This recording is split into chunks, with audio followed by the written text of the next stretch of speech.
دیکھیں اب کل کا 2 دن پہلے کی جو انہوں نے فیصل آباد میں جلسے کی جو بات کیا نا میرا خیال ہے یہ فرسٹریشن اور ڈسپریشن کی ہائٹ ہے ان کی کہ میری بات نہیں مانی جا رہی, الیکشن کی طرف لوگ نہیں جا رہے ہیں, اور ان کو لگ رہا ہے کہ ان کے کیسز بنتے چلے جائیں گے اور وہ کیسز سے بچاؤ کا طریقہ ڈھونڈنے کی کوشش کرتے ہیں. لیکن ایک بات سنیے, اگر عدلیہ بھی آپ سے ناراض ہو رہی ہے, آپ سے بیوروکریسی بھی ناراض ہو رہی ہے, سیاسی جماعتیں بھی آپ سے دور ہو رہی ہیں, وہ تو ہیں ہی ہیں, اور پارٹی کے اندر بھی لوگوں نے جس کو کہنا چاہیے انگلی اٹھانا شروع کر دیا, اور معذرت خان لے جائے کوئی سیاسی لیڈر کھل کے سوائے فواد چودھری کے کوئی بات کرنے کے لیے تیار نہیں ہے, کوئی ڈیفینڈ کرنے کے لیے تیار نہیں ہے. تو اس کا کیا مطلب ہے؟ مطلب یہ ہے کہ عمران خان صاحب سے بہت بڑی غلطی ہوئی ہے, ہو رہی ہے, بلکہ بلنڈر بھی نہیں, وہ فرینچ میں کہتے ہیں فوپا, وہ کیا جا رہا ہے جس سے وہ پیچھے تیار نہیں ہے. میرا اپنا خیال ہے کہ آج کے جلسے میں اگر وہ کوئی اناؤنسمنٹ ایسا نہیں کرتے جس سے لگے کہ وہ اپنے رویے پہ نادم ہیں, معافی مانگنے کی کوشش کرتے ہیں, پیچھے ہٹتے ہیں, تو ان کی بچت ہے. ادروائز میں آپ کو بتا دوں ان کے خلاف بڑے سیریس کیسز تیار کیے جا رہے ہیں, ان کے لیے سیاسی طور پہ سروائیو کرنا انتہائی مشکل ہو جائے گا. ٹھیک ہے, بیرسٹر اعتزاز احسن صاحب, سینئر رہنما پاکستان پیپلز پارٹی, سینئر قانون دان بھی ہمیں جوائن کر چکے ہیں. Thank you so much for joining us sir. Aitzaz Ahsan sahab, کیسے دیکھتے ہیں آپ؟ ہم نے دیکھا کہ ظاہر ہے 29 نومبر کو آرمی چیف ریٹائرڈ ہو رہے ہیں. عمران خان صاحب کے بیانات آپ دیکھ لیں, نئے آرمی چیف کی تقرری سے پہلے ہی آپ کو لگتا ہے کہ انہیں متنازع بنانے کی کوشش کی جا رہی ہے. اس کے پیچھے وجوہات کیا ہو سکتی ہیں؟ اور سر ہم نے دیکھا کہ کبھی عدلیہ پر کھل کر تنقید, کبھی کھلم کھلا جو ادارے ہیں ان پر تنقید. آپ کو کیا لگتا ہے پی ٹی آئی جان بوجھ کر یہ اسٹریٹجی اپنا رہی ہے اور ٹکراؤ کی جانب بڑھ رہی ہے؟ کچھ تو دانستہ بات ضرور ہوگی کیونکہ اقرار سے ہو رہی ہے, پر کل کی بڑی دلچسپ بات, تو سب سے زیادہ دلچسپ بات اس معاملے میں تو میں سمجھتا ہوں وہ ہے جو وزیر داخلہ, وفاقی وزیر داخلہ نے بات کی ہے. انہوں نے تو ساری قوم کو تقریباً بتا ہی دیا ہے کہ اگلا آرمی چیف شہباز شریف صاحب کس کو وزیر دفاع خواجہ آصف صاحب نے, یس خواجہ آصف صاحب وزیر دفاع, وزیر دفاع نے یہ کل کی اپنی گفتگو میں تو واضح کر دیا ہے کہ کس کو وہ چاہتے ہیں اور کس کو وہ ان کا مقبول کون سا جنرل ہے اور وہ کس نمبر پہ ہے. اور وہ میں تو خود حیران رہ گیا ہوں کہ اتنی بے ساختگی کے ساتھ, اور انہوں نے جو ساری بات کی بتا دی ہے, بے نقاب کر دی ہے. وہ ایک دلچسپ پہلو ہے اس ساری بحث کا. اچھا, لیکن اعتزاز احسن صاحب انہوں نے تو یہی کہا ہے کہ فوج کا نیا سربراہ فوج کے ٹاپ 5 جنرلوں سے ہی بنے گا, اس سے روگردانی ہم نہیں کریں گے, یہ تعیناتی وزیر اعظم اور ادارے کی مشاورت سے ہوگی. کوئی براہ راست نام تو نہیں لیا جہاں تک وزیر دفاع کی بات ہے؟ یہی تو خوبی ہے اس بیان کی, یہی تو خوبی ہے. اچھا, آپ نے کہا 5 نام, بلکہ انہوں نے چھٹا بھی, انہوں نے کہا 5 یا 6.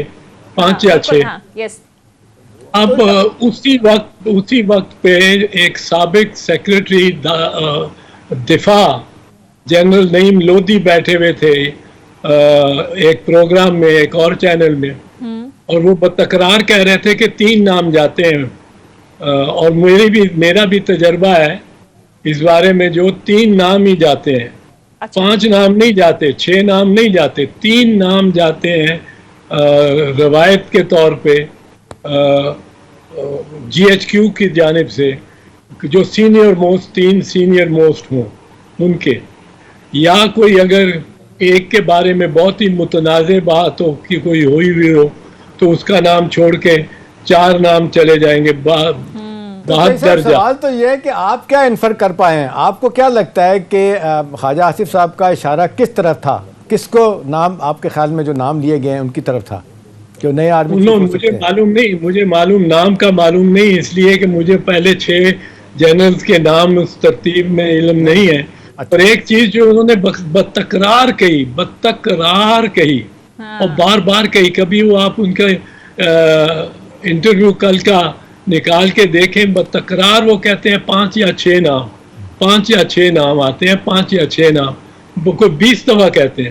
اب 5 یا 6 نام کسی مراد ہے کہ پہلے 4 ان کو قابل قبول نہیں ہیں, پہلے 4 ان کو قابل قبول نہیں ہے، اور 5واں اور چھٹے میں سے آرمی چیف بنے گا. ان میں ایک جنرل عامر بھی ہیں جو گجرانوالہ کے ہیں، اپنا کیا کہتے ہیں کور کمانڈر، اور رہے ہیں اپنا سٹاف افسر بھی رہے ہیں زرداری صاحب کے. مجھے یہ نہیں معلوم احتشام صاحب، سچ بات ہے. میں سینیورٹی جنرلز کی رکھتا نہیں ہوں، میں اس کو اتنا نہیں سمجھتا کہ ہمارے لیے ضروری ہے. سینیورٹی کے مطابق وہ اپنا نظام چلاتے ہیں، اور ان میں ایک طریقہ پروموشنز کا بھی ہے جو بظاہر جس سے فوجی سارے بظاہر مطمئن ہی لگتے ہیں.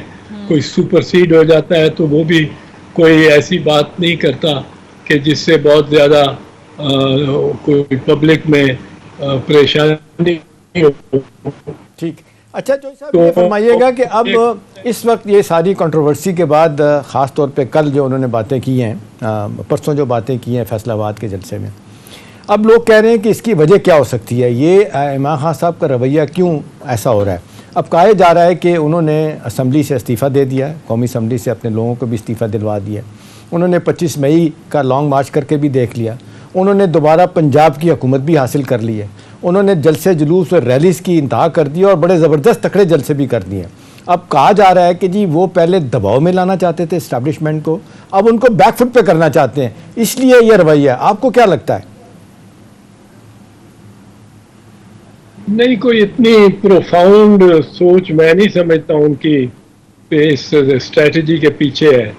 مجھے یہ محسوس نہیں ہوتا کہ اس کے پیچھے بڑی کوئی ان کی سوچی سمجھی. وہ زیادہ تر فی البدی ہی کھیلتے ہیں اور فی البدی بات کرتے ہیں، جس سے ان سے کچھ باتیں ایسی زیادہ کرتے ہیں. کچھ تو باتیں وہ دہراتے ہیں، تکرار بہت کرتے ہیں. کچھ بات وہ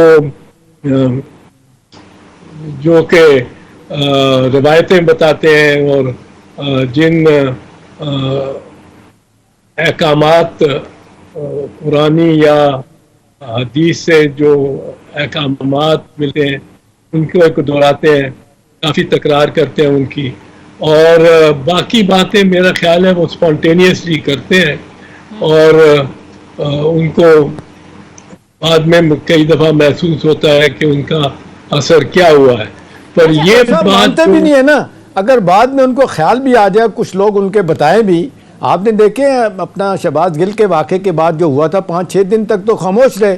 جب انہوں نے دیکھا کہ بے تحاشا اس کا نقصان ہو گیا ہے سیاسی طور پہ بھی، اور سب نے بڑا ریئیکٹ کیا اس پہ، پھر انہوں نے ڈسٹنس کیا اور کنڈم آج تک بھی ویسے نہیں کیا اس بات کو. اچھا جوئی صاحب اگلی طرف چلے جاتے ہیں. اب آپ یہ بتائیے گا، یہ فرمائیے گا، آپ کا ماشاء اللہ تجربہ بھی ہے، آپ لوگوں کو اچھی طرح جانتے بھی ہیں، نب شناس بھی ہیں. اب اس سارے والے سے آپ کو کیا لگتا ہے کہ عمران خان صاحب کا آبجیکٹیو کیا ہو سکتا ہے؟ دیکھیں الیکشن تو نہیں ہو پا رہے ابھی. جس طریقے سے وہ ان کا رویہ لگتا ہے، وہ بظاہر وہ لگتا ہے کہ جس طریقے سے اسٹیبلشمنٹ نے ان کو چلایا، وہ کچھ لوگ کہتے ہیں ایک تو ان کی مرضی یہ ہے کہ جی ان کا ہینڈلر جو ہے نا، جو پہلے ان کو ہینڈل کرتے تھے دوبارہ ان کو ہینڈل کرنا شروع کر دیں. اب وہ ہینڈل کسی اور کو کر رہے ہیں، لہٰذا ان کو ایکسیپٹیبل نہیں ہے. لیکن سوال یہ ہے کہ جوئی صاحب کہ جب اتنا سیاسی طور پہ آپ کو نقصان ہو رہا ہو، آپ پہ کیسز بن رہے ہوں، آپ کو وارن کیا جا رہا ہو، تو آپ کے خیال میں یہ پرووکیشن کیا ہو سکتی ہے کہ آپ کیوں سیاسی طور پہ دعوت دے رہے ہیں کہ آپ جس کو کہنا چاہیے کہ ختم ہو جائیں؟ نہیں، پر وارننگ کون دے رہا ہے؟ کیا اس کا اختیار ہے کہ وارننگ دے؟ وارننگ پہ وارننگ دے رہے ہیں آپ. وارننگ تو لوگ دے رہے ہیں نا. اب جسٹس اطہر من اللہ نے جو باتیں کل کی ہیں، ان کی باتیں سنیں تو انہوں نے سخت باتیں کی ہیں. اسی طرح لوگ باتیں کر رہے ہیں. کیا اطہر من اللہ صاحب کو یہ باتیں کرنی چاہیے تھی عدالت میں کسی سیاستدان کے بارے میں یا کچھ؟ یہ بھی تو سوچے نا. یہ ادارے دوسرے ادارے ہمیں کہتے ہیں کہ ہم ان کے دائروں میں دخل نہ دیں، اور وہ چاہے جو مرضی لیکچر دیتے رہیں. ایک سیکنڈ. تو صاحب معذرت کے ساتھ انہوں نے سیاسی بات کوئی نہیں کہی. انہوں نے صرف بنیادی بات کی ہے کہ آپ فوج کے جرنیلوں کی، فوج کے لوگوں کی محب وطنی کو، حب الوطنی کو چیلنج نہ کریں. وہ سارے محب وطن ہیں. اس سے معاملات خراب ہوتے ہیں. ایک ادارہ جو ہے نا پاکستان کا، ایک بڑا ادارہ جو انٹیکٹ ہے ابھی تک، اس پہ حرف آتا ہے. وہ سیاسی بات تو نہیں کی نا. وہ تو یہ ہے کہ جو آپ کے آئین میں بھی لکھا ہے کہ عدالتوں، عدلیہ پہ اور فوج پہ کرٹیسزم نہیں ہو سکتا. وہ بھی برنگ دم انٹو ڈس ریپیوٹ نہیں ہونا چاہیے. جی وہ تو میں نے آپ کو پہلے بتایا، جو سچ بناتے ہیں نواز شریف کو. ہم آپ کو ٹھیک طرح سے سن نہیں پا رہے. بہرحال یہاں پر مختصر بریک لیتے ہیں. بریک کے واپس آئیں گے. اعتزاز احسن صاحب سے گفتگو کا سلسلہ جاری رہے گا. Stay with us. بریک کے بعد خوش آمدید. اعتزاز احسن صاحب، آپ کو کیا لگتا ہے، کیا عمران خان میڈیا، عدلیہ، اب اسٹیبلشمنٹ کے خلاف سخت بیان بازی سے اپنے لیے آپ کو لگتا ہے کہ ایک نیا محاذ کھول رہے ہیں؟ ایک ہی وقت میں اتنے سارے محاذ پر لڑ رہے ہیں. پھر جو عدلیہ مخالف، جو اسٹیبلشمنٹ مخالف بیان آ رہے ہیں، اس میں ظاہر ہے جو اتحادی ہیں وہ بھی بڑے ایک معنی خیز خاموشی ہے ان کی جانب سے بھی. آپ شہباز گل کے معاملے پر دیکھ لیں، جو وزیر اعلیٰ پنجاب ہیں، انہوں نے تو اس کو کنڈیم کیا. تو آپ کو لگتا ہے کہ عمران خان صاحب خود کو تنہا کر رہے ہیں، مشکلات بڑھا رہے ہیں اپنے لیے؟ جہاں تک عمران کا تعلق ہے، میں تو عموماً کہتا رہتا ہوں کہ اس نے چاروں پاکستان کی سیاست کے حوالے سے چاروں ناقابل شکست عناصر کو بیک وقت للکار لیا ہے. چاروں ناقابل شکست. آپ کو حیرت ہوگی چوتھے نام پہ جب میں آؤں گا تو. پہلا ہے امریکہ، وہ حاوی رہتا ہے فیصلوں پہ ہمارے ہاں کے بدقسمتی سے، پر وہ حاوی رہتا ہے. دستور 50 سال سے سلسلہ، جب سے ہم نے سیٹو سینٹو جوائن کی تھی تب سے امریکہ کی بہت مداخلت ہے. دوسرا ہے آرمی، جس کے بارے میں کہا جاتا ہے اکثر AA. تیسرا ہے عدالت. اور چوتھا شریف خاندان.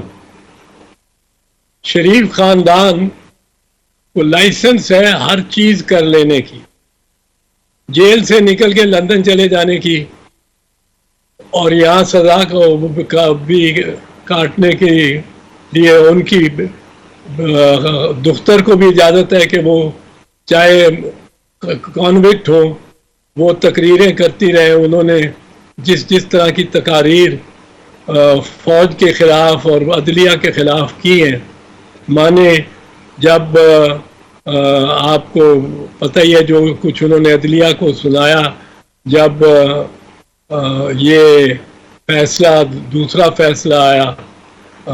ایک پہلا تو تھا جو کہ جس سے عمران خان کو ووٹ آف کانفیڈنس میں شکست ہوئی، اور دوسرا تھا جس میں ووٹ آف کانفیڈنس میں جس کی باعث حمزہ شہباز کو شکست ہوئی. تو اس کے بعد جو آپ نے فرمایا وہ تو کوئی سننا ہی ہمارا کہ کون سن سکتا ہے. ججوں کی ہمت ہے کہ سن گئے. تو یہ چار ناقابل شکست عناصر ہیں جن کو بیک وقت عمران خان نے للکارا ہے. تو اس میں زیادہ امکان یہی ہے کہ عمران خان کا خود اپنا نقصان ہی ہوگا.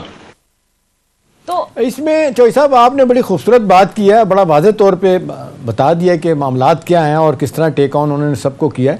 لیکن چوئی صاحب سوال تو یہ ہے نا کہ جو میتھڈ ٹو دا میڈنس ہے، آپ اپنے سیاسی اہداف حاصل کرنے کے لیے کمپرومائزز بھی کرتے ہیں. ایٹ ٹائم آپ ویسے تو کمپرومائزز کیے ہیں، یو ٹرن لینے کے وہ ماسٹر ہیں جس طرح کہا جاتا ہے، خود بھی کہتے ہیں یو ٹرن لے لینے چاہیے. لیکن چوئی صاحب سوال پھر میں آپ سے پوچھوں گا کہ اس وقت جو ان کے لیے مشکلات پیدا ہو رہی ہیں، وہ کیا اس کو کم کرنے کے لیے تیار نہیں ہے، یا آپ کو لگتا ہے کہ ان کے دماغ میں جو بات ہے کہ جی مریم نواز شریف نے بھی ایسے ہی کیا، دباؤ ڈال کے مزاحمت سے مفاہمت نکالی، فضل الرحمان صاحب نے یہی کیا، نیب نے بلایا پشاور عدالت میں، وہاں بے شمار لوگ لے کے چلے گئے، اس کے بعد نیب نے نہیں بلایا. آپ کو لگتا ہے کہ عمران خان صاحب بھی یہی چاہ رہے ہیں کہ وہ دباؤ اس حد تک آخری جو ٹاپ کا آدمی ہے اس تک لے جائیں تاکہ اپنا آبجیکٹیو حاصل کریں؟ امکان تو یہی لگتا ہے، کیونکہ جو اس بات پہ وہ ختم کرتے ہیں اپنی بات کو، وہ یہی ہوتی ہے کہ میرے سے ڈرو میں بہت زیادہ آپ کے لیے خطرے کے باعث بن جاؤں گا اگر ابھی بھی آپ نے گریز نہ کیا. تو گریز کی طرف جب وہ راغب کرتے ہیں اپنے مخالفین کو تو وہ ایک طور پہ ایک دھمکی کے طور پہ ہی کرتے ہیں. اور یہی لگتا ہے وہ کہ عمران کا جو مقصد بظاہر تو یہی ہے کہ وہ جو مریم کا تھا کہ مداومت ہوگی تو پھر مفاہمت ہوگی، تو یہی اس کا بھی لگتا ہے. تو اگر مریم کامیاب ہوئی اسی میں اور بالکل بڑے عجب انداز سے کامیاب ہوئی کہ انہوں نے تو پوری دنیا کو پلٹا پھیر دیا کہ لندن میں بیٹھے ہوئے ایک کانوینٹ کے پاس جا کے سارے اس سے ہدایات لے رہے ہیں، یہاں تک کہ بزرگ وارم جو ہے ان کے بارے میں بھی یہ سٹوری چلی ہوئی ہے کہ وہ بھی مل کے آئے ہیں ان کو. تو یہ تو ایک بہت بڑی کلٹی پڑی ہے نا جو مریم میں.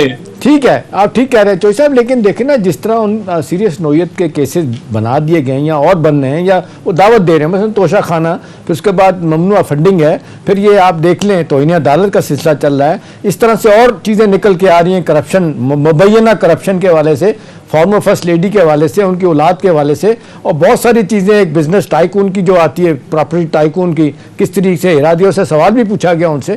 تو آپ کو نہیں لگتا کہ کہیں نہ کہیں وہ عدالتوں میں جنرلی پھنس جائیں گے اور پھر ان کی سیاست ختم ہو جائے گی؟ سیاست کسی کی ختم نہیں ہوتی. اچھا، نہ عدالتوں سے.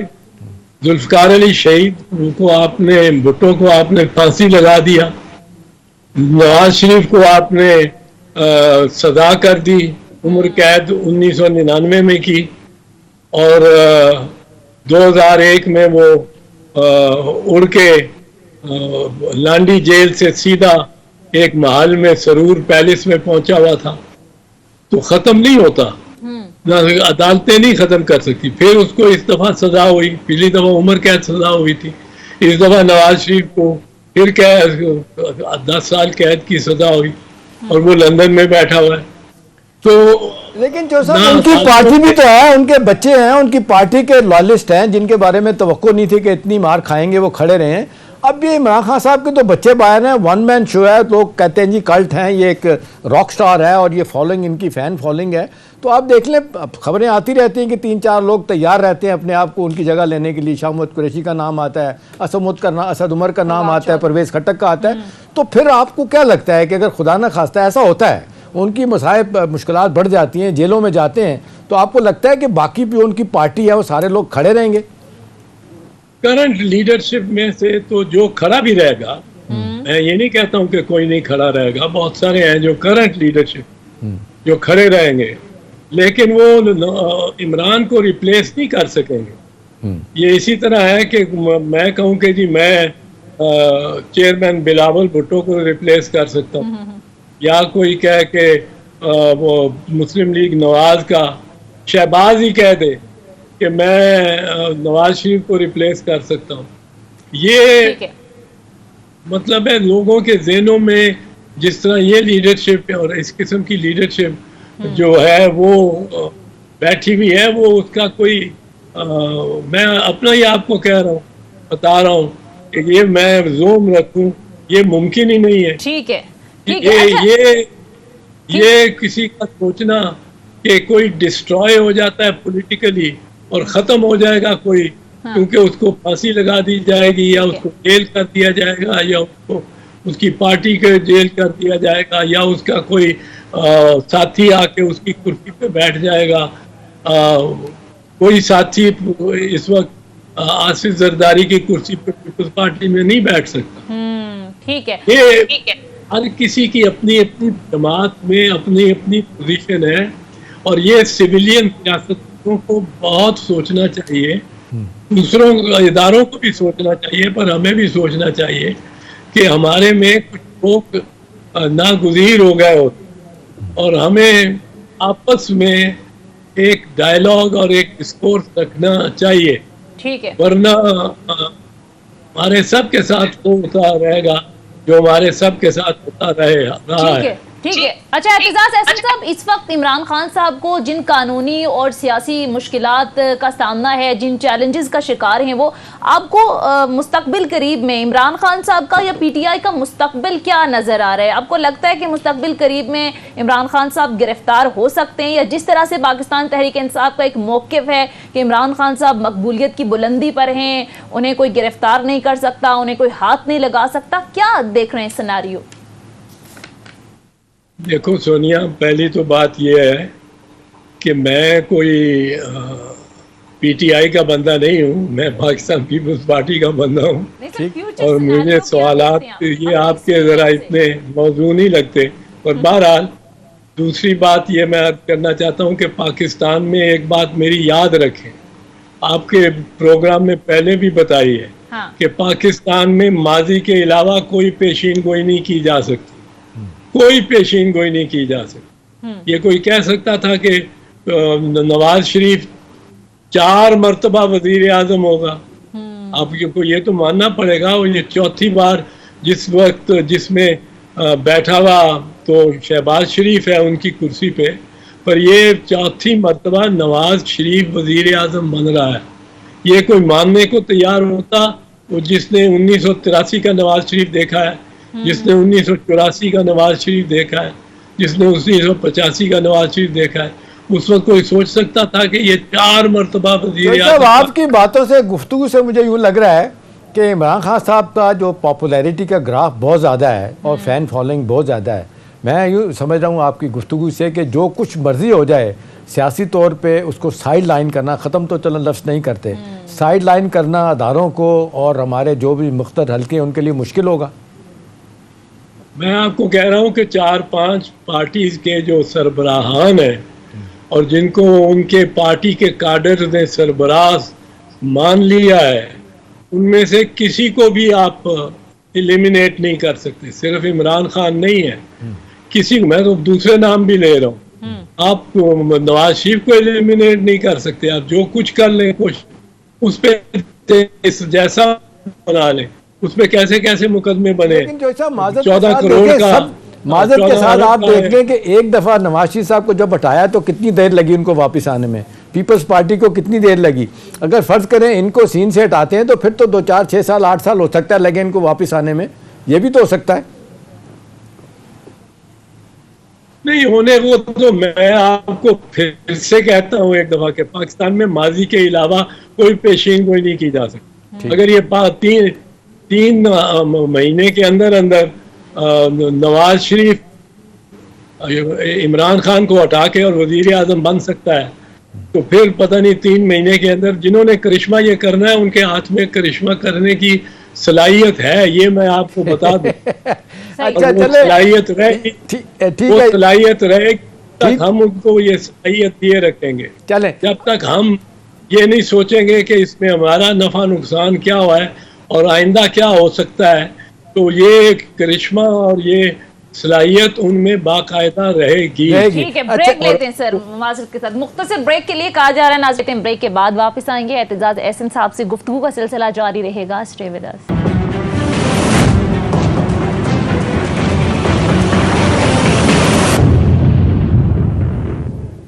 بریک کے بعد خوش آمدید. جی اعتزاز احسن صاحب، آپ اپنی بات مکمل کیجیے.